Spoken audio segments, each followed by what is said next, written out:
আরে রাখো তোমার আল্লাহর বিধান, রাখো তোমার আল্লাহর বাণী, রাখো তোমার আল্লাহর সবকিছু। এত আল্লাহ আল্লাহ করে লাভ কি? আমি বুঝি না মানুষ এত নামাজ কালাম পড়া কি করে, মানে হিজাব টিজাব এত পড়তে হবে কি জন্য? হ্যাঁ, সারাদিন আল্লাহ আল্লাহ আল্লাহ আল্লাহ, আমার মা খালি বলে সারাদিন আল্লাহ আল্লাহ পড়তে। হ্যাঁ, বুঝি না। আল্লাহ আল্লাহ আল্লাহ আল্লাহ আল্লাহ আল্লাহ আল্লাহ আল্লাহ, এটা কি হইতেছে? আল্লাহ আল্লাহ লা ইলাহা ইল্লাল্লাহ মুহাম্মাদুর রাসূলুল্লাহ, লা ইলাহা ইল্লাল্লাহ মুহাম্মাদুর রাসূলুল্লাহ। আল্লাহ এবার তুমি আমারে বাঁচায় দাও, এবার তুমি আমারে বাঁচায় দাও আল্লাহ, এবার তুমি আমারে বাঁচায় দাও। আমি আমি সারা জীবন নামাজ পড়বো, আমি সারা জীবন ঘুমটা পড়ে চলবো, আমি সারা জীবন মানুষের মুখ দেখাবো না আল্লাহ। মানুষ বিপদে পড়লেই আল্লাহর নাম টানায়, মানুষ বিপদে পড়লেই জায়নামাজে পড়া দোয়া করে যাতে আল্লাহ তাকে বাঁচায় নেয়। মানুষ যখনই দেখে কোনো প্রাকৃতিক দুর্যোগ আসতেছে, যখনই দেখে কোনো ঝামেলা তার উপরে পড়তেছে, তখনই মানুষ আল্লাহর নাম নেয়। তখন কিন্তু এত বড় বড় কথা থাকে না যে আল্লাহর নাম নিব না, আল্লাহর নাম দেওয়ার দরকার নাই, আল্লাহ কি করবে?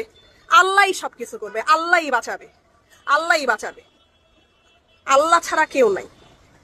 এই দুর্যোগ বলেন, এই ঝামেলা বলেন, আমাদের জীবনে যত যত প্রবলেম বলেন, সমস্ত প্রবলেম থেকে শুধুমাত্র শুধুমাত্র আল্লাহ আমাদের রক্ষা করতে পারে, আল্লাহ আমাদের রক্ষা করতে পারে।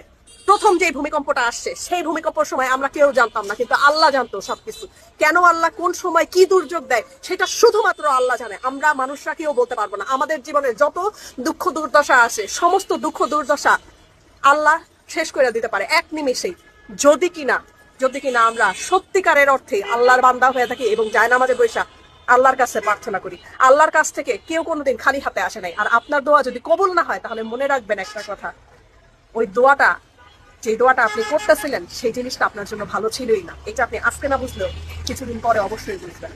তাই ভূমিকম্প নিয়ে হোক, আর নিজের দুঃখ দুর্দশা নিয়ে হোক, আর জীবনের কষ্ট নিয়ে হোক, যত কিছু নিয়েই হোক না কেন, ভয় পায়েন না, কষ্ট পায়েন না, জায়নামাজে বসেন, দোয়া করেন, দেখবেন সব আসান হয়ে যাবে। আমি এরকম অনেক ফল পাইছি, বিশ্বাস করেন। আমার প্রবলেমের সময় আমি শুধুমাত্র আল্লাহকে ডাকি, আল্লাহ আমার প্রবলেম সলভ করে দেয়, বিশ্বাস করেন।